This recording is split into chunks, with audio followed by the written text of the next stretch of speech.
Kaka awa na Congo na bujete bomonde no kondite mingai na sa awa na kozonga lisusu na États-Unis te na ye na ndenge papa na ngai yawe o tozobenga la père majesté atinda kingai na kosala na kokisa musala oyo ngai na ye awa nazali tata na bino kosala vantité na ye na responsabilité ya munene o tozobenga la libération du Congo pa elinzeza vraiment tikato tuna yo. Est-ce que oye na ba investisseur ou ba koya ko investir awa nde ozo se décider ba na kozonga te mba ye kosukisa mokili na Congo abandaki yango aye kosukisa yango oyo bazobenga matrimoine 3 ezali secret ya développement secret ya kobika eza ya nzambe. Congo ezali propriété ya wa masomika Jésus-Christ de Nazareth yango na kombo na ye nango awa na lati yango aza Emmanuel David Elizeza ye wana wa masomika ye wana aye kozongisa mokili ya nzambe na valeur na ina tuna question est-ce que bino tuna bomona ke mokili eza malamu le secret matrimoine 3 nzambe abrégé ngo na M3 pour ezala compliqué te na bato 666 te wana ezala partout mais Congo RDC sa victime ya kozala monopole ya pasa mokili nde yango na Yesu ayeli biso na kombo ya wa maswamika yo moto so bikaki na yo kaka po yo yoka kombo ya wa maswamika epesi yo trouble bozomona Eli na lati kombo ya ye moko le père Eli. Est-ce que za yende penza na batuna ki Jean-Baptiste atuna ki za yeto to zela mususu. Tout ce que je vous parle ça ne vient pas de moi, ça vient du Père. Pour libérer peuple de Dieu tant ozo vanda ozo mona kini lelo gouvernement ezobimate. Est-ce que zo pesa avantage te ya ko penda ke ya solo nkolo azo kalamita zo libérer Congo na yebisa bino nzambe asa lobi azo libérer mbokolo elinzesa ayepo a libérer mbokolo soko benga Jésus-Christ de Nazareth na kondima tango bozo le babo bozo retardé nzambe ndaka libérer mboko depuis 2015 moko pete akoyaka alobake ye azali Jésus-Christ de Nazareth akozala kate. Donc papa yende Jésus-Christ de Nazareth tout naza mutu na vérité naza mutu te tikana tuna yo papa Lindiz eza yonde mutu ko libérer Congo na mukuse na ko répondre yo amen.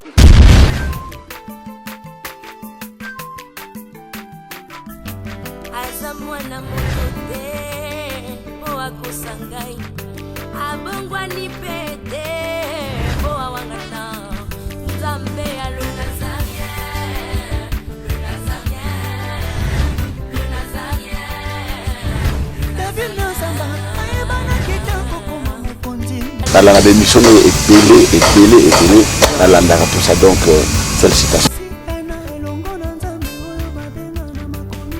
5 ans déjà, Eza est belé les Nazaréens parce que avoir une structure et tenir ne fût-ce que 3 mois, il n'y a pas en bas. Eza li pendant moi en bâté. Moi ce que je vous demanderais, enfin ce que je souhaiterais, Eza que Bokine Lissous. Maman Tiffany, chapeau bas. Je sais que c'est dur, mais continue.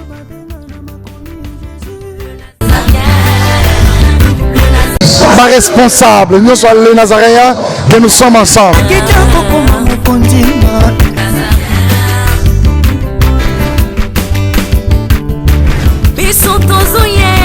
Avec un cœur apaisé et comblé de joie, que nous vous disons shalom. Bonjour, bienvenue sur Nazaréen TV.com. Autrement dit, les Nazaréens News, c'est un site pour vous, pour nous, un site qui édifie pas mal de chrétiens qui nous suivent en scène et de moment. De partout où vous êtes, nous vous disons, soyez le bienvenu.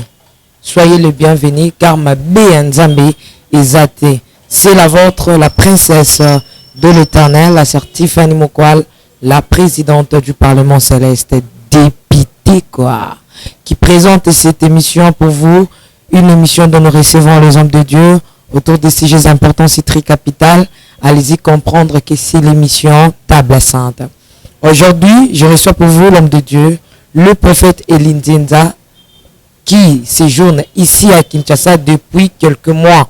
Depuis quelques mois, il est avec nous ici à Kinshasa. Mais nous sommes bénis, nous sommes vraiment richement bénis parce que si vous êtes avec un homme de Dieu, c'est vraiment une bénédiction parce que la Bible nous dit, le Seigneur nous dit dans sa parole qu'avec Dieu, nous serons enseignés, mais avec ses serviteurs, nous serons bénis. C'est la bénédiction de l'Éternel qui enrichit et ne fait suivre d'aucun chagrin.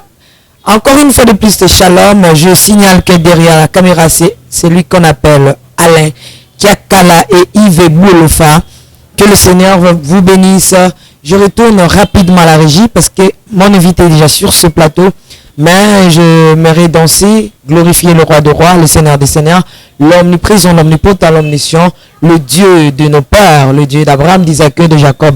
À travers ces cantiques de l'album Trône, avec la sœur Tiffany Mokwa, la princesse de l'Éternel, et on se retrouve tout juste après. Merci beaucoup.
Atanya ukondoko namona yo nachayo na mwamba na minito na kata pena katikata saki ya fufu. Oui, alors est-ce que tu bonjour. Boni. Et le côté et puis qu'il y a mon bureau à travailler tes micros. Donc dès que ça on a eu galère na niveau 0. Tout ça là boy. Moi il naza na mbongo vraiment mingité. Mais nazo tchela bino moi mutio naza nango na agence moko boy Nazareta. C'est du sérieux. Oh. Maman, comment est bon donc yo pe ça au fouti mbongo tu na partir à poto biso to ya to jibilo. Na bengi ya Scotty. Agence moi ifongami comme na Nazareth. Na kufie. Agence lisusu. Ndeke sansu mulongo kuna. Pour cela susu. Kuna iza mamba mulongo te. Ye si afuti mbongo kuna partir à poto biso tozo ke ko récupérer biloko oli. Ah tika boyeko. Yiso mona makama bongo na monte. Bat papa si mbongo kuna biloko ke récupérer biloko oli na agence. Ezalaka. Mais yango ibandi Maman. Leki nanga yebisi ngai mais na ndimité. Na lingi na mona ki mona beso. Poli kamba boye. Na monde na ne salamate. Maman, yebisa ngai. Ba pesi mbongo kuna biso to récupérer biloko kolia awa. Ya solo boutique Nazareta. Ezali boutique ou ezali à distribution de produits alimentaires. Ah! Nasali poto sunga bandeko oyo même ba oyo bazana na peu de ressources comme on a été bandeko bazana niveau à Kinshasa même avec un petit rien. Donc à partir à $10, $15. Donc si on a un bon côté, nous devons na poto ko sunga yo a ozuka biloko kolia. Eh maman Nazareta nzamba pambola ya bakise mikole belé awa na sena mokili. Et bongo awa tozawa poto yeba adresse awa. La boutique Nazareta est ici à Kubungate, toza sur avenue Monkoto numéro 1, direction Elengesa. Face à face na église catholique Saint-Vincent. Ah, direction Elengesa, Monkoto numéro 1, à face à l'église catholique Saint-Vincent. Ah, Saint-Vincent d'école. Bon numéro de téléphone, vous avez monté déjà, vous avez on a 3 numéros pour Paris, vous avez un numéro pour la Suisse, vous avez un numéro pour la Suède. Ah! Non. Nazareta. Nous allons la Congo Sili. Julia, nous allons kangisa kia fufu. Il y a modé, il y a fufu. Oui, pour la Nazareta, tu as un système en bimbi, dans Bongo Shingo. Bon, ok. Vous allez sérieux. Ça c'est du sérieux.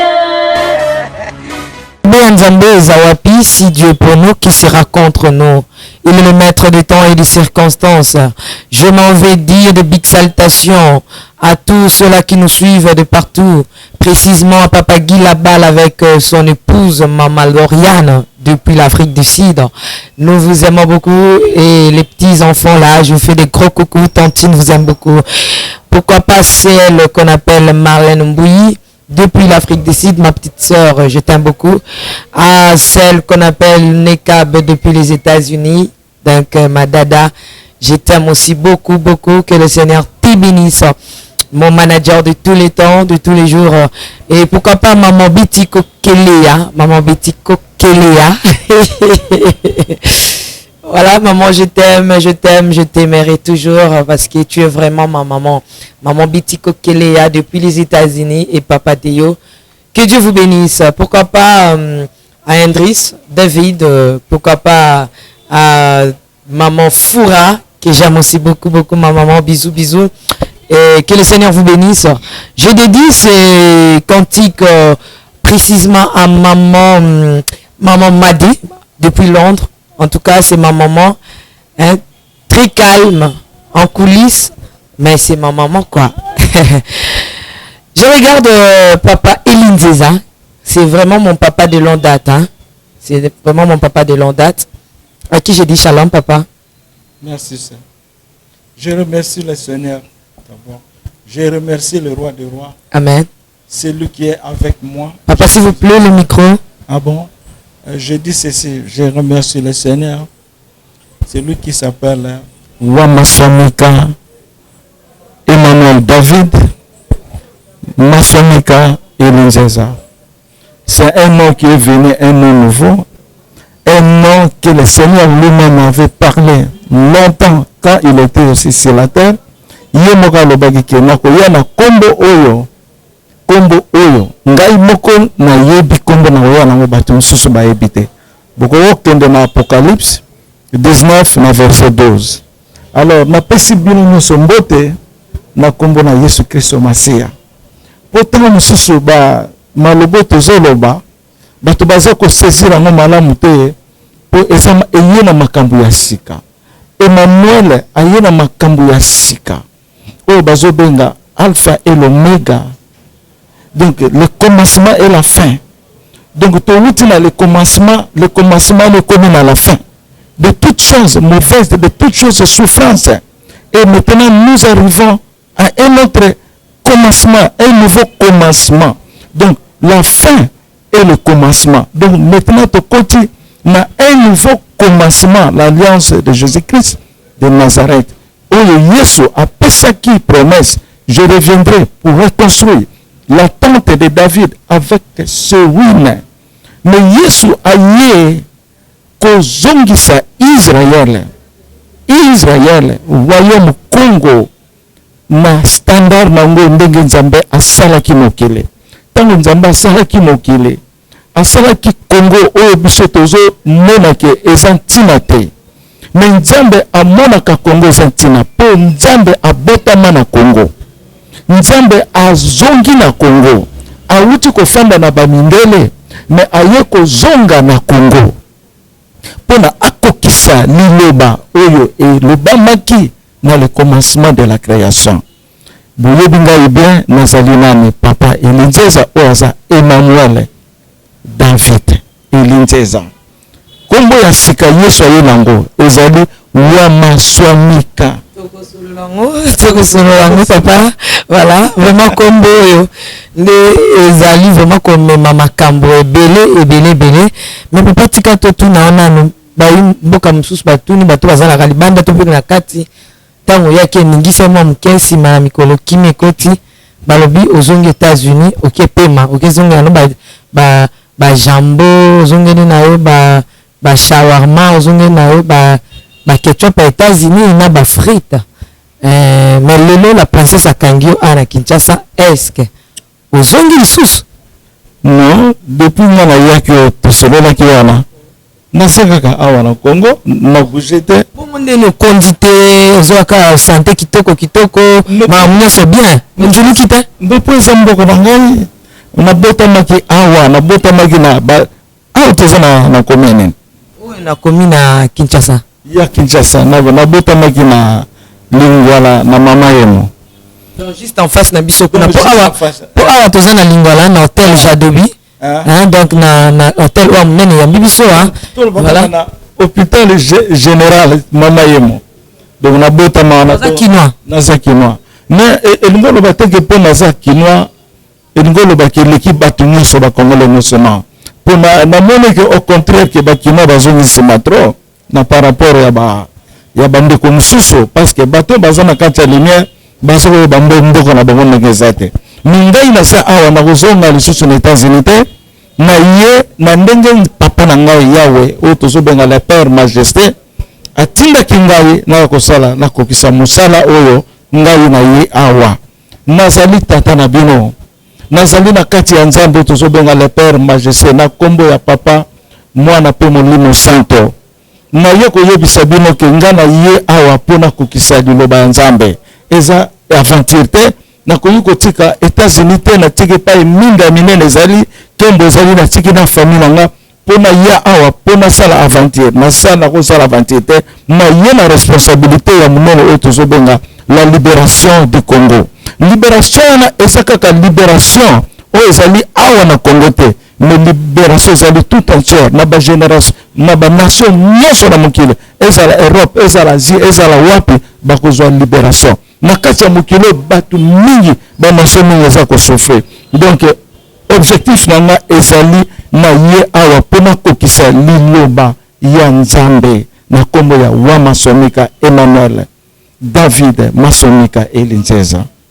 Papa Elinzeza vraiment tikato tuna yo est-ce que oyo na ba investisseur ou ba koya ko investir awa nde ozo se décider ba na ozonga te est-ce que monte ko kata na est-ce que zana lié na gouvernement en place ozo travailler na gouvernement en place en coulisses o bazo ravitailler pour ko kata na te pour so kata na ozonga na Papa Elinzeza te na ozonga te na kata na pete parce que investissement o na yo na Nzambe satinga kanga awa na 2012 na 2012 na yo koyosa ba Congolais na sangisa ki 300 hommes de Dieu na ransisi bolana ba image wana en ce qui concerne l'investissement ngai na ki koyosa ba Congolais ke mboka ezali mabele ya Nzambe eza mabele ya batu ya musunité eza ya Nzambe. Congo ezali propriété ya Wamaswamika Jésus-Christ de Nazareth ezali propriété na ye donc na yena oyo bazobenga kombo Wamaswamika oyo ezali 1-3 tozobenga le secret matrimine 3 le secret matrimine 3 eleki mbongo ya babindele eleki investissement ya bindele eleki makambo nyonso eza na mokili po ezali Nzambe nzambe aye kosukisa mokili na Congo abandaki yango aye kosukisa yango oyo bazobenga matrimine 3 ezali secret ya développement, secret ya kobika, secret ya kozwa bomo ya seko, secret ya kokoma na niveau oyo mokili bandimaki te. Nzambe aza capable ya ko développer mokili, aza capable ya kosala mokili koma pene na monde mokili mobimba nyonso. Soki botali na Esaïe 2 ezolakisaki ngomba oyo ekoleka bangomba nyonso na mokili oyo ezali royaume Israël. Na ye awa pona zwa bambongo ya batu te pona zwa mais matrimine 3 oyo ezali wa maswamika elikolo ba les choses cachées mabomba mi yango na kombo na ye nango awa na lati yango aza Emmanuel David Elizeza ye wana wa maswamika ye wana aye kozongisa mokili ya Nzambe na valeur. Mais là tout la question, est-ce que bino tuna bomona ke mokili eza malamu? Est-ce que bokanisaka vraiment que ndenge mokili ezali? Bomi tuna question, bomi tala na bandako totala mabenenge tondi na mokili oyo ezala na bamindele ezala partout. Mais Congo RDC aza victime ya kozala monopole ya pasi ya mokili po boyebaki te ke mboko na bino eza lumière du monde, boyebaki yango te. Mena ye pona yebisa bino ke oyo ezali royauté ya Nzambe oyo tozobenga royaume Israël. Papa Eli naoki olobi M3 nini? M3 ezali le secret matrimine 3. Nzambe abrégé ngo na M3 po ezala compliqué te na bato. 666 te wana. 666 te. Est-ce que tobanga makambo ba 3 M po MMM. Donc MMM. Donc MMM. Et ça les 3M. Et comme 666. M ezoloba matrimine. Le secret nazoloba bien. Nalobi MMT. Nalobi le secret matrimine 3. 3 wanizan. Donc 3 ezoloba au nom du Père, le Fils et du Saint-Esprit. Donc kombo ya wamasomika ezali kombo ezali ko englober le Père, le Fils et le Saint-Esprit. Otozobenga Alpha et l'Oméga. C'est ça le matrimine. Donc ezali mabomba ni oyo na mokili mobimba nanu bayebi yango te. Donc to koti matrimine 3 ezali susu Apocalypse. Mais papa source ya kombo wana oziango wapi tomono kaka lelo oye ofandaki tomoka un certain moment kombo mobimi wa maswamika. Kombo ya wa maswamika ezali Jésus-Christ nde ayeleli biso. Tango Yesu abotamaki na kombo ya Jésus-Christ de Nazareth. Alobaki na koya na kombo oyo batu bayebi te ngai moko kaka Nzambe na yebi kombo wana. Nde yango na Yesu ayeleli biso na kombo ya wa maswamika. Ningo koloba mabomba ni. Mina kati ya kombo wana eye kaka ye moko te eye au nom de wa maswamika Emmanuel toyebi Emmanuel oyo. Emmanuel aza mwana ya Nzambe ye moko Yesu Kristo wana Emmanuel David Nzambe aprometaki royauté ya David. Nzambe alobaki ya kombo ya David royauté ya David ekosilaka te. Est-ce que ngai Nzambe nakosa David soki toke na Psaume 89:3 Nzambe alobi nakosa David soki toke na verset landi kuna à partir ya 18 Nzambe alobi na promettre na David nakozala nakoprotéger génération na ye nakoprotéger descendance ya David royauté ya David ekosilaka te eza éternel. Yango na Jésus-Christ ayena oyo bazobenga Hosanna dans les lieux très hauts. Jésus-Christ azalaki na likolo ya Anne asengi bailele Anne wana batambusi bayembi Hosanna notre Père. Hosanna notre Père David. Yesu abotami na mukongo ya David. Yango na aye po David azalaki oyo ya motema oyo azobenga le cœur de Dieu. Donc David kombo ya David ekoki kolonga na mokilo te royauté ya David. Tango bolobaka la fin du monde. Mais na Bible wana Nzambe alobi likambo ya David mingi. Mais royauté ya David il faut ekokisama. Yango wana Yesu Masia aye na kombo ya wamasomika Emmanuel David.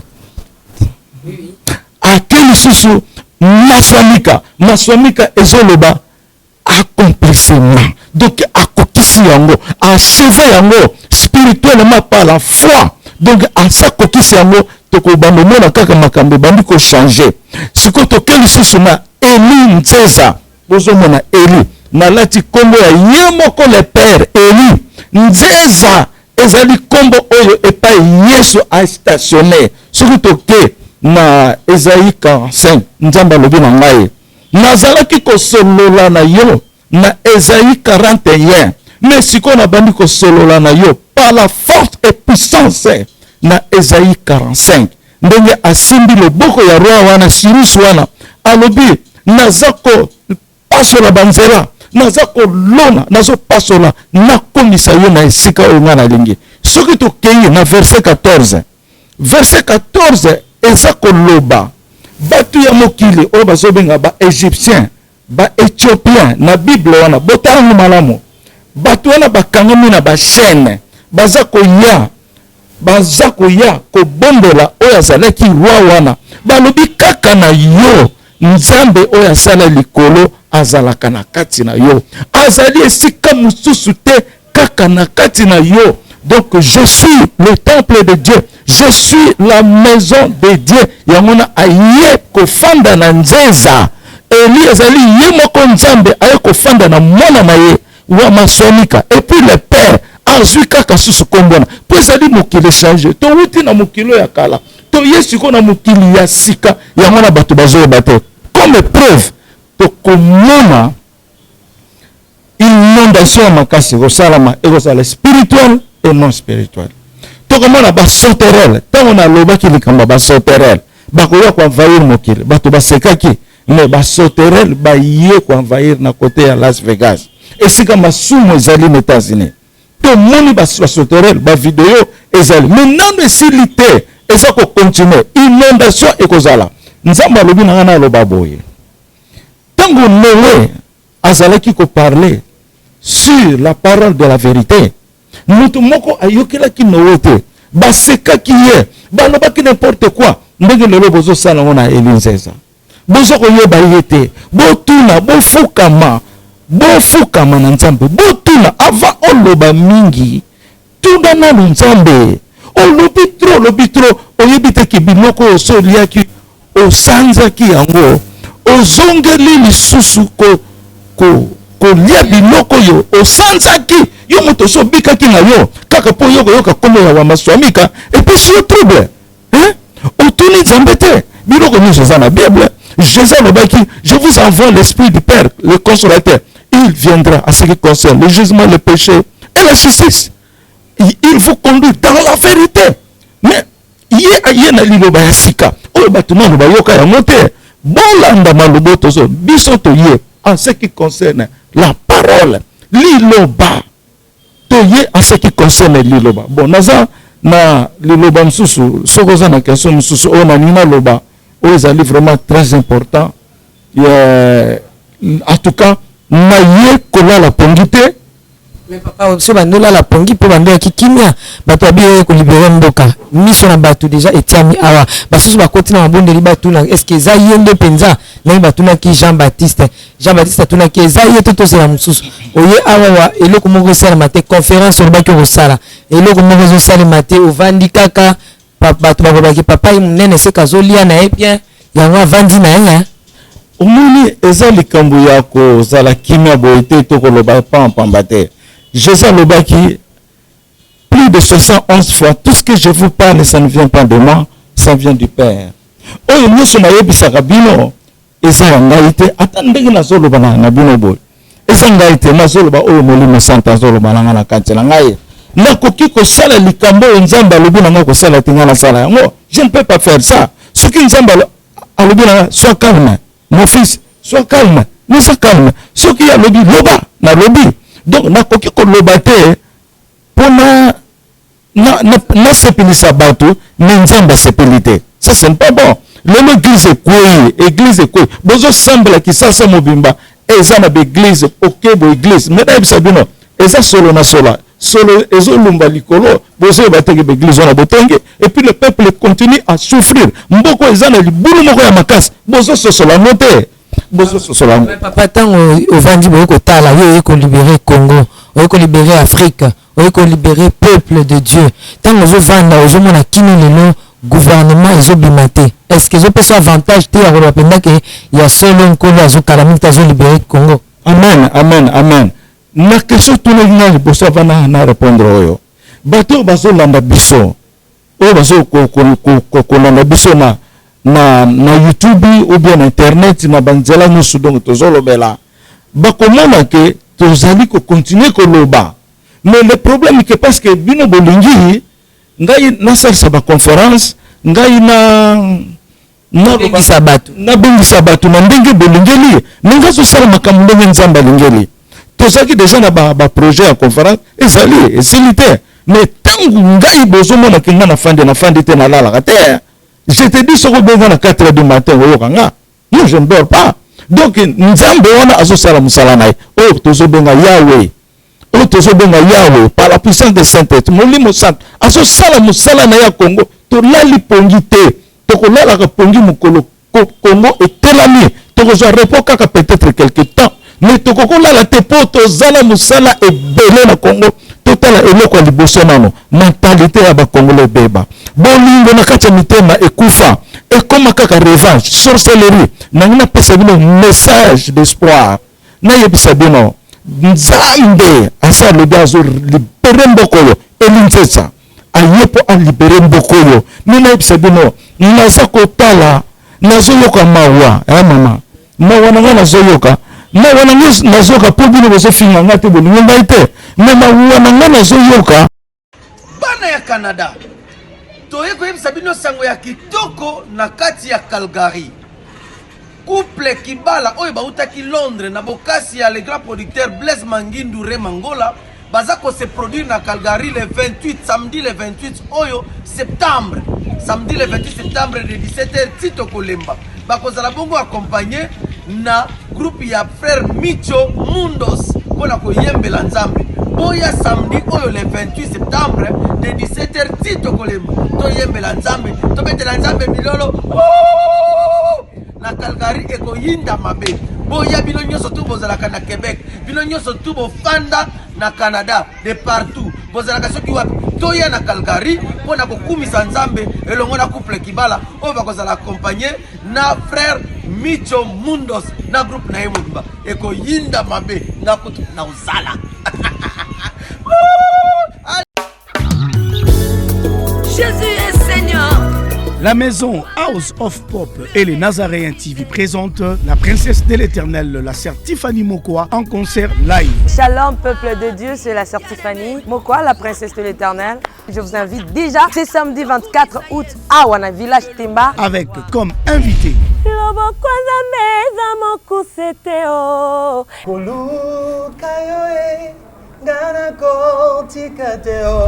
le frère Paul Bakenda, Maman Godé Bondembe. Nous serons au village Temba avec notre sœur Tiffany. Cette célébration est un concert humanitaire avec l'idée de soutenir les orphelins. Participation $5. Justement pour redonner ce sourire à cet enfant qui pleure quelque part. C'est $5 seulement. Mais vous êtes pas obligé de vous limiter là, vous pouvez emmener plus que ce que vous possédez. Avec comme thème célébration autour du trône. Kembo, alléluia. Hosanna, na Yahweh lele. Ding, ding, ding, ding, ding. Lieu de vente des billets. Église Cité Bethel Centrale, Limité, Première rue, Village Ntemba, référence rond-point, Forestcom, Silhouette Télévision et les bureaux de Nazaréens situés sur l'avenue Kassavoubou. Numéro de contact plus 243 89 68 38 025. Merci, que Dieu vous bénisse. Makambo ya mabe ekokomela oyo ba ponamite oyo ba boyi de lobanzambe. Po bazomona conséquence na mote nde ngona na pesa ki exemple ya Noé basekaki Noé bafingaki metangu teko kaki bato wana baninga bakena na masuwa met ekomaki trop tard nde ngona zomona nzambe zo retarder po tozolo bango mingi ne boza kolala pongi boza kondima ngo te yango na nzambe azoyoka pe mawa nzambe azotala bana na ngai ngai mutu nasali bino ngai Yesu papa na bino ngai nde nasali mokili oyo ngai nde nabengi bino ngai nde na établir bino mais mpona nini bozoyoka ngai te baza kofinga kaka koloba n'importe quoi parler n'importe quoi mais nzambe azoloba mais ntango bozoloba boye bozoretarde nzambe alingaka libere mboko depuis 2015 mais mpona nini mpo bazoko oyebi mama oyebi yango tobende dokoloba lelo te yo kendaki na matadi eza mbula nini tobande loba likambo ça fait très longtemps et puis tozoloba parole oyo eza parole ya la vérité fukama tuna na nzambe et puis batémoignage eza ebele nayebisa bino mutu moko te na Congo oyo eza na mokili mobimba oyo akoyaka akolobaki yazali wa maswamika Emmanuel David Elinzeza aza te mutu moko te akoyaka na mokili oyo alobaki yaza David akozalaka te mutu moko te akoyaka alobaki yaza Elinzeza wa maswamika akozalaka te mutu moko pe te akoyaka alobaki ye azali Jésus-Christ de Nazareth akozalaka te. Donc papa yende Jésus-Christ de Nazareth. Yesu azali na kati na ngai naza nzoto na ye. C'est compliqué muzolo yende Emmanuel. Emmanuel ezali wa maswamika. Pona molimo santo. Donc ezabo na expliquer yo. Na bonzambe eza makambo misato, nzambe ka moko. Nzambe papa, nzambe mwana, nzambe molimo santo. Tango nasala musuni oyo, nasala musuni. Omona ngaka tusakani. Mais na kati na nga za musuni te. Na kati na nga eza molimo santo aza na kati na ngai. Na kati molimo santo papa aza na kati molimo santo, Yesu aza na kati molimo santo, mwana pe aza na kati molimo santo. Siko nzambe atindi Emmanuel, fo mwana aya, po mwana abongisa nzela ya papa. Nde mwana wana bazobenga ye Emmanuel. Emmanuel azali oyo nzambe atindaka. Aya kokokisa mission ndenge lobi Dieu parmi nous. Mwana wana akobotama, mais mwana wana bakobengaka ye Dieu avec nous. Donc Emmanuel azala kati na ngaza molimo santo. Nzamba lobi na nga topesa kiye kombo ya Emmanuel pona yo. Kombo ya Emmanuel ezali po oya kokokisa lolaka ya nzambe. Emmanuel aza oyo bazobenga Esprit Saint. Mais il faut alata mutu parce que esprit afandaka na kiti te. Esprit atambusaka mutu kabote. Esprit akofanda na kati ya mutu oyo nzamba sali oyo azali temple na ye. Yango na nzamba so desinanga comme ndako na ye. Manto na ye. Yesu aloba na ngai na ozali na motema na nga, ozali pe na nzoto na ngai. Mais en vérité nzoto oyo nazala ngo eza nzoto ya Jésus-Christ de Nazareth. Soko benga Jésus-Christ de Nazareth na kondima. Pona lati nzoto na ye. Nzoto na ye. Mais na kati na nga ezali papa. Na koti na kati ya papa, papa pe asa na kati na ngai. Donc nous sommes un. Tozali un. Ezali mystère. Mais botu na kaka nzambe, botu na nzambe. Qui est Elinzeza? Botu na ye qui est Wamaswamika Elinzeza? Je fais le Père de l'éternité. Je fais Jésus-Christ de Nazareth. Je fais aussi Emmanuel. Parce que ça kaka nzambe moko. Tango nazana kati ya nzambe. Nzambe zana kati na ngai. Tokomi kaka nzambe moko. Merci beaucoup papa Eli Nzeza. Mais tango ko vanda, tango ko partager na bandeko, tango ko mela, tango ko tanga Biblia, tango ko la ko lobela yo, banzaka pe peuple congolais, batie miso na bango epai na yo. Tikana tu na yo papa Eli Nzeza. Eza yo nde muto ko libérer Congo na mukuse. Na ko répondre yo amen. Amen. Ye wana bozomona, ye wana aye ko libérer Congo. Aye ko libérer kaka Congo te mais les nations tout entières. Awa basa ko benga le roi divin, c'est celui qui est là. Wa Maswamika, Eli Nzeza, Emmanuel David Maswamika. C'est celui qui est là devant vous. Mais papa makambo kaka yo mo kando mtozo loba ta mutu mo ata ko ke loba. Ata mutu mo peta ko mona. Bato bele bazomona, bato bele soki tolobi to tcha ba témoignage, hein? Bato baza ebele. Nazana mona mona nga mo sanza wana. Azana Côte d'Ivoire. Aiki ko tala sanza na témoignage na ye. Pour le là yambanga boye, et ça pamba tenzamba lobela ki. Tozana ba témoignage o bato bazomona na za Jésus-Christ. Donc to eza likambo ya foi eza likambo ya kondima mpona yebisa bino bato oyo bazolobela nga na côté gauche na ntango suku oyo ekomi bakokende na côté gauche oyo bazondimela nga na côté droite bakoya na côté droite ndenge elobami na Matthieu 24 na nsi ba 35 oyo nzambe akokaba angelo bakokabola deux groupes oyo baoya na gauche oyo na droite me nayebisa bino mingi basanzi déjà babandi kolia biloko oyo basanzaki ye baza qualifié comme les chiens ningo oloba nini soki obandi kolia biloko osanzaki ye okomi na stati ya mbwa alors nazosenga bino bozongisa mitema na bino nsima bondela nzambe bien fo ozala na kimia likambo oyo eza kozwa saint esprit nzambe alimbisaka yango te me likambo oyo ozoloba mpona mosuni na ngai boye tozosala likambo boye ozoloba yosala eloko te me likambo oyo ngai nazoloba to moninga serviteur de Dieu azoloba par le saint esprit soki yo okritike yango yebaki ozocritiquer saint esprit le Saint-Esprit qui est le fidèle de Dieu et qui est la vérité de la lumière de Dieu. C'est le Saint-Esprit. Oh, bazobenga la parole. C'est celui-là. C'est celle-là. Oh, nzambazoloba en elle était la vie, la lumière des hommes. Sans elle, ni n'a été fait. Emmanuel wana ye wana ye. C'est l'esprit là que vous boycottez. Ye wana aye mais en chair. Mais azana vraiment en chair. En vérité, ngai bozomona na mutu. Mais en vérité, merci. Papa, il y a le but en vérité, Azana Moutoute. Vraiment en vérité, Azana Moutoute.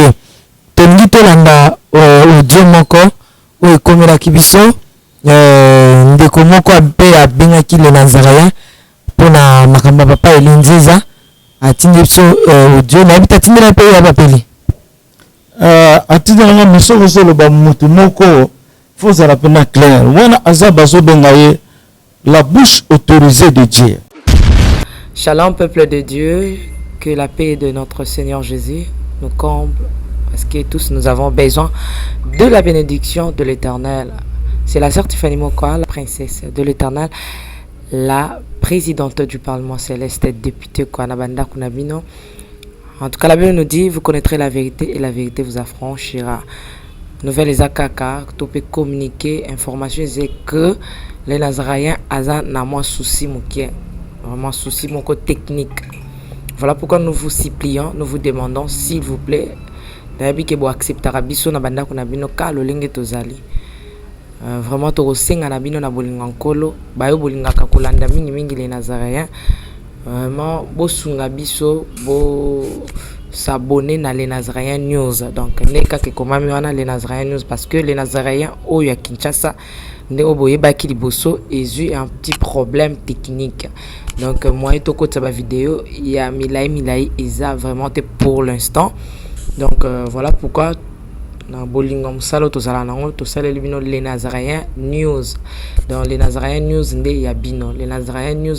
Les zaka les Nazaréens donc ndakwa les Nazaréens famille les Nazaréens toujours mais news au fait que les Nazaréens news ndenge ba combien wana au cliquer na place ba komi s'abonner au s'abonner massivement donc au s'abonner au epipe muninga s'abonner au epipe de quoi s'abonner donc vous s'abonner massivement s'il vous plaît bible ngakolo bible ngala sœur Tiffany bible ngala princesse de l'Éternel. Je vous aime beaucoup de l'amour de Christ. Donc, je disais tantôt que les Nazaréens ont un petit problème technique.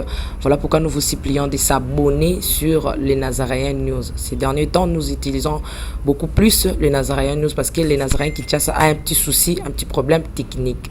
Que le Seigneur nous bénisse, que le Seigneur vous bénisse parce que tous nous avons besoin de la bénédiction de l'Éternel car la Bible nous dit c'est la bénédiction de l'Éternel qui enrichit, ne fait suivre d'aucun chagrin. Au moins, quand émission au Talio, attaque au donc toujours sous kaka na ba minute choba 1 minute 2 minutes 3 minutes parce que moi to ke mula ezate donc ba témoignage holandais table sainte holandais mission ka ucho holanda oyo attaque oyo holandais ya muke oyo donc cliquez lien oyo na sewana après titrage kazo elandaka wana donc sur moni titrage na sewana au mona lien. Alors cliquez le lien wana et vous mettez directement dans les Nazaréens News.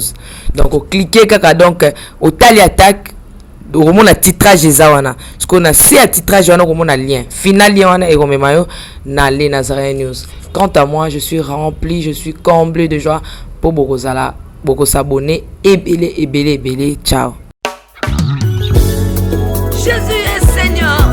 La maison House of Pop et les Nazaréens TV présentent la princesse de l'éternel, la sœur Tiffany Mokoa, en concert live. Shalom peuple de Dieu, c'est la sœur Tiffany Mokoa, la princesse de l'éternel. Je vous invite déjà, c'est samedi 24 août à Wana Village Temba. Avec comme invité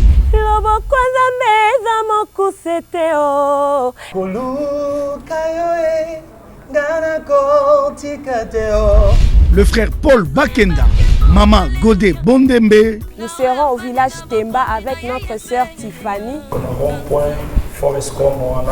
Cette célébration est un concert humanitaire avec l'idée de soutenir les orphelins. Participation $5. Justement pour redonner ce sourire à cet enfant qui pleure quelque part, c'est $5 seulement. Mais vous êtes pas obligé de vous limiter là, vous pouvez emmener plus que ce que vous possédez. Avec comme thème célébration autour du trône. Kembo, alléluia. Hosanna, na Yahweh lele. Ding, ding, ding, ding, ding. Lieu de vente des billets. Église Cité Bethel Centrale, Limité, Première rue, Village Temba, référence rond-point, Forescom, Silhouette Télévision et les bureaux de Nazaréens situés sur l'avenue Kassavoubou. Numéro de contact plus 243 89 68 38 025. Merci, que Dieu vous bénisse. Azamwana motote, boa kosangai. Abongwani pete, boa wangana. Nzambe ya le Nazarien, le Nazarien, le Nazarien. David Nzamba, ayebana kitoko koma mukondima. Atako babakolaki mafuta na musakolima. Lelo ya yo bolingo ebateli le Nazarien. Lipamboli oyo mona na katempeni mama kantelo.